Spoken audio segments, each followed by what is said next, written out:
This is KevTarot, and today I would like to share with you my experiences of going through class 3 manual driving test in Singapore. Yes, 手动排档. 对. For example, right, when you're starting to have it, for the center I went to, it's CDC, ComfortDelGro Driving Center, for those of you who may not be native or local. Well, before you start, you gotta have something called eyesight test. So, for those, you can check it out. For those of you who are at Coburn branch or other branches, you will most likely be able to walk in. But if you're at Ubi, you gotta have to book e-appointment and take a photo, so that in the end, when you pass the practical driving test, you can apply to the SPF, the Singapore Police Force, for your driving license. Those photos will be the ones appearing on your driving license card. They'll ask you to bring a dark colored t-shirt, and then they'll take a photo, and then you prepare. So moving on to the next one, we'll be doing theory test, basic theory, final theory, and then the practical driving test. So for CDC, because they are very professional, I'm not trying to market them or anything, they will give you a Zoom meeting to brief you what are the schedules needed. So you do step A, B, C, D, and all that. Then afterwards, you will slowly follow those steps yourself. But the most main thing is, after you finish your eyesight test, photo taking, and all that, prepare for your basic theory test. One thing good about CDC is that they got question banks. But for those of you who, after the free e-trials, when you log in to your CDC account, you can search up for question banks for basic theory tests. So they will ask you about some simple rules and regulations. It's easy to pass, but you just have to get 45 and above out of 50, and you will pass the test. Well, before you move on to the final theory test, you can start to book for practical driving lessons after you pass your BTT, basic theory test. Well, for my case, because I registered last year in May, but the car that was supposed to be used to teach me, the car number was no longer in use. It's a manual car at another branch. So for half a year, I couldn't book online using the app. So if you find that, how come each month you do not have the booking slots for your lessons on the app, the CDC app, make sure to call them up real quick to check if your car is still in use or not. Yeah, if not, you'll have a rough time like me, half a year without going through any practical lessons. And I've already passed both BTT and FTT before I got to the truth that, oh, the car's not in use and I have not been allocated a new car. So while having your lessons after you pass your BTT, you can prepare for FTT at the same time. I would strongly beseech you guys, if you learn from CDC, if you're a school learner that is, to watch videos on how to drive. Because for manual driving like us, biting point, moving off, clutch, how to clutch in and when to clutch in and how to brake, all those it's good to watch the videos, and they will ask you questions, 3 to 4 MCQ questions at the back to check your understanding. Yep. They give really great tips, and your instructors, if you're a school learner, it will vary based on what the instructor teaching style is. Some of them don't watch videos, but some of them do watch videos, and they'll let you answer the MCQs. For me, I was introduced to the video watching a while back. Like, not my first few lessons, but my next few lessons.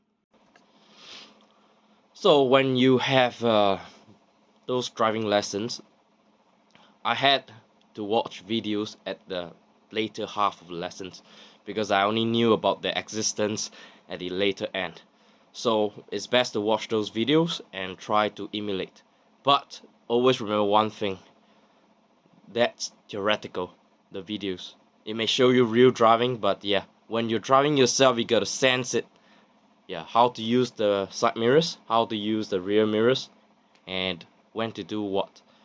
Because you have to adjust accordingly to your own specific context when you drive. Yeah. Some of the videos out there could be helpful, but some of them are not allowed in the exam itself, like vertical parking. So some of the videos would ask you to align your side mirror to some lining or something, and then you turn outwards first before you go in. That's not allowed in CDC exam, so you have to be able to sense how much to turn and which part of the wheel is in, and then you adjust accordingly. Because next time when you're driving, you won't have the perfect scenario. So it's best to internalize that before you get a license. If not, it's just a fake license, right? So after you got your FTT will be more advanced in terms of the theory, but it's still 45. For the exam, I got 49 out of 50 because I was lucky and I memorized the answers for the question banks. I got lucky because they asked the questions that I just revised for on that day itself. Yeah. So for all of you who are first-time learners, well, you will have to take so-called mock exams for PTT and FTT respectively. Yeah, I know it sucks, but I went for those. Yeah. So afterwards, there will be a few components in the practical driving test. And now we are into the practical driving test area. This section will be telling our audiences like you guys what it's like to be in the practical driving test. So there's two main components. First component will be within the circuit, then the other one will be outside of the circuit. So within the circuit, you have to do 6 things. Yeah, 6 things. S-course, crank course, vertical parking, parallel parking, up the slope ramp, and if you're automatic driver, yeah, you would have this response timing thing where you have to go up, pause, go down, pause, directional change, pause, up, pause, down, pause, and then you drive out. For the manual car users like me, nah, you don't have to do that, but you have directional change. And listen to me, you manual drivers out there. Yeah, you. When you drive in the circuit, the reversing and the cranks and the S-courses, you got to have good control of your half clutch. So if you want to slow down your car but not completely stop, you can clutch in. That slows down a little and gives you some time to steer your steering wheel. Because sometimes if you need the full lock at a certain timing or sighting point, full clutch in. It will slow down a little and gives you more time to full lock left, full lock right, and all that. Yeah. So you have vertical parking, parallel parking, S-course, crank course, up the ramp, directional change. And if you pass all of these components while navigating through the circuit and adhering to the traffic rules, you will be able to proceed to the last stage of the circuit test. In the circuit, the last part will be emergency brake. Yeah, emergency brake. So for emergency brake, you gotta pass the 6 previous mentioned courses before you get to that stage. So the tester would hit onto his side of the vehicle, he'll slam, and you gotta quickly step onto the brakes. For those manual drivers, well, I'm proud of you. Brake first, then clutch in. Immediately. You don't have to check the rear mirror, and you're not supposed to. The tester will make sure that it's safe to do the emergency brake, okay? And even if you store your engine for those manual drivers, yeah, you out there, your cool little thing out there, you can store. Just make sure you turn the keys while clutching and all that, and then you resume. But don't drive off just yet. Signal right, and make sure you look left, right, and whatever looks like You gotta make sure that it's safe to move off. Alright? It's always signal right, okay? And then you move off with your biting point and all that. Yeah. And that is the first part of your practical driving exam. There's one part I need to add in for the circuit part of the exam, is that I had an immediate failure before, and it was cause I struck a curb. I didn't mount the curb, I struck a curb. It was supposed to be 10 points, but too bad, it was at the outer curb of the parallel parking. So for some examiners in CDC, they'll take it as an immediate failure because it's dangerous driving that could lead to accident or near miss. So depending on the situation, you might get 10 points or immediate failure. So just be careful of that. Yeah, because that's the first time I took the exam and I failed, and then the second time I was very careful. I didn't strike any curbs at all, and I passed it. The second part of your practical driving exams would be outside of a circuit. So you will drive on the main road around the school, then back to the school and all that. So for CDC, I think there's 2 to 3 test routes where when you turn left or when you turn to a direction, you gotta quickly change your lane to prevent yourself from going to the expressway. I think CDC test route 1 got the one where you left turn and then you might go onto the KPE. It's just a term for express highway and expressway, so you gotta prevent yourself from going there. Once you reach onto the highway, that's immediate failure because you're a learner, you're not supposed to go to the expressway. The tester may or may not tell you about the expressway and the change lane and all that. Yeah, but I was lucky. Today there was some congestion in front of me, and the tester asked me to move 1 lane right to see my lane changing. But it was also at a crucial timing because I was thinking he asked me to move a lane right. What's the reason? I was thinking if it was cause of the incoming expressway lane, and true to my intuition, it is the expressway lane. So the tester was very nice and asked me to change 1 lane to the right beforehand. Yeah, I was very thankful. So after that, you drive around, they'll test your U-turn, they'll test your right turn junction, and then test your right turn using the middle lane and all that.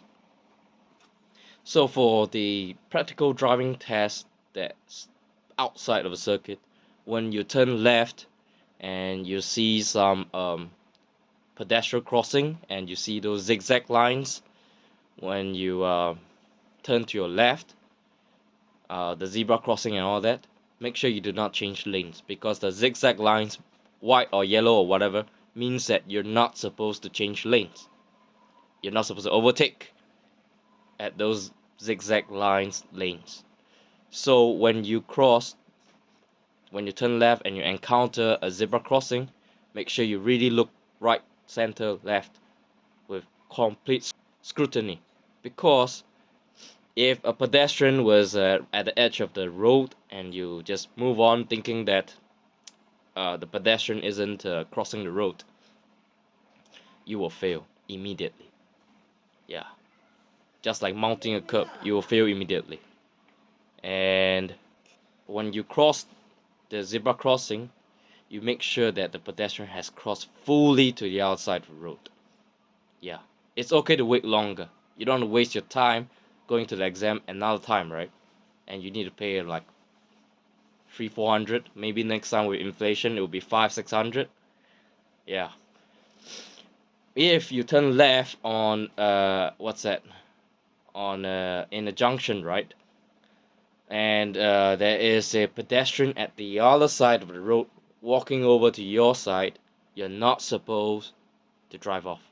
You're supposed to wait for the pedestrian to fully cross to the other side. If not, you get an immediate failure.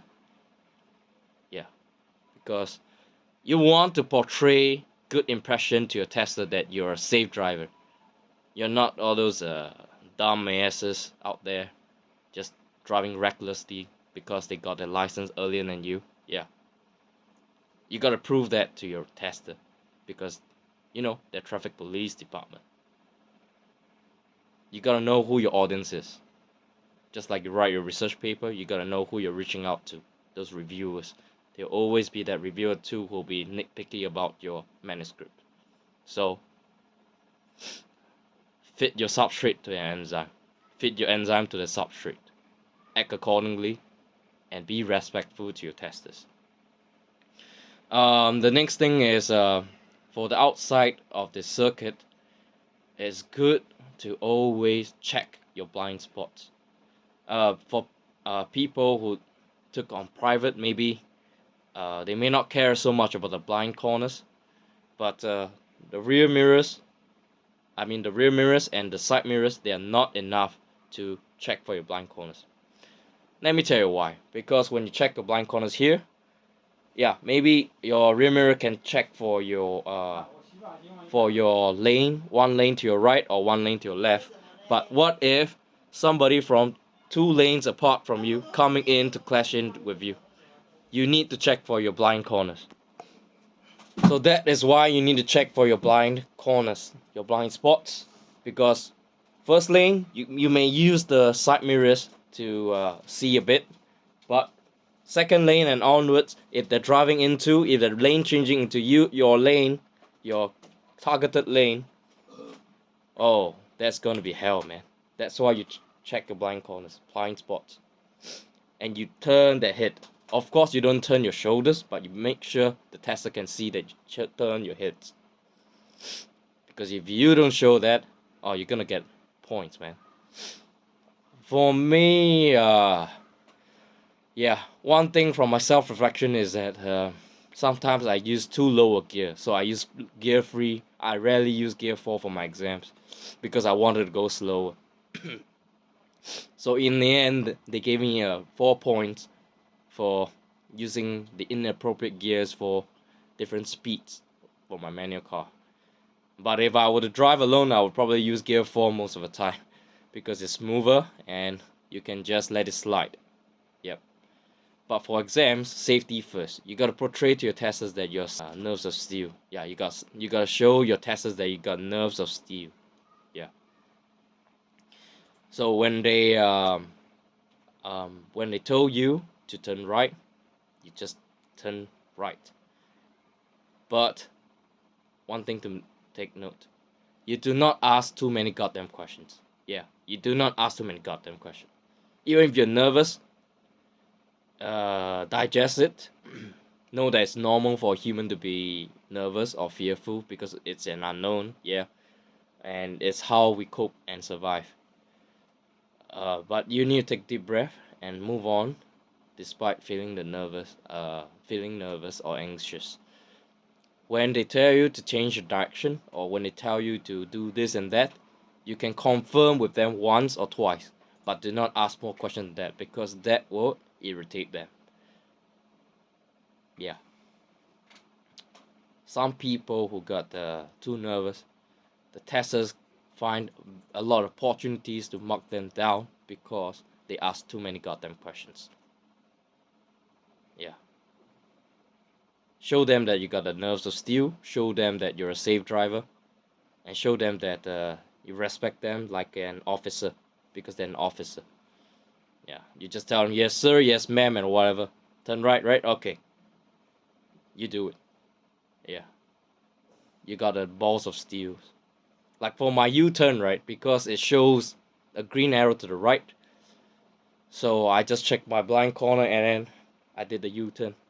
And I press accelerator a bit because I want to make the good U-turn, a fast one.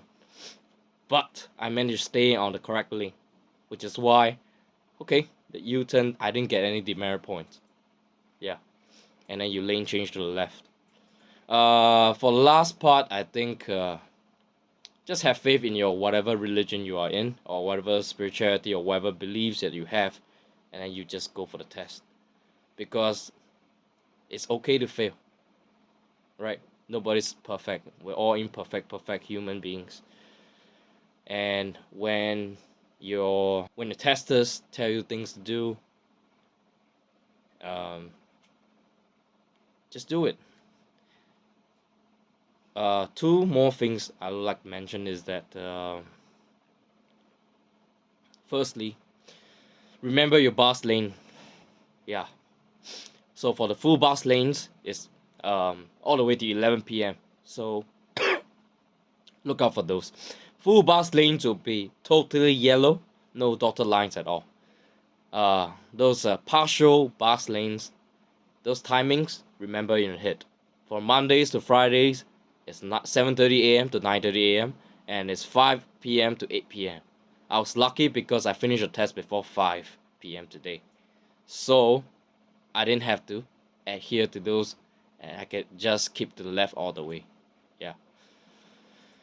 So those are the two things I would like to mention, and yeah. And for my very last tip is to thank those who stayed so far into this video. It's that when you see the stop sign, or when you're driving in that circuit or out of the circuit, when you see the stop sign, when you see the stop line, you better stop fully. If not, it's an immediate failure. Yeah, there's many things to take note. For those private learners, if you see a stop sign out there outside of the circuit, stop. Yeah, because always take note. You always gotta take note of that. For those manual drivers out there, yeah, good job to you guys. Because I know when you guys took the 2 automatic transmission vehicles bridging lessons, you will find that automatic vehicles are so easy to drive. It's a breeze. Yeah, that's just how I felt. Because you don't need to care about the clutch. You just have to press accelerator and the brakes. Foot brakes. Oh, it's cool. Okay. Thank you for the time. And yeah.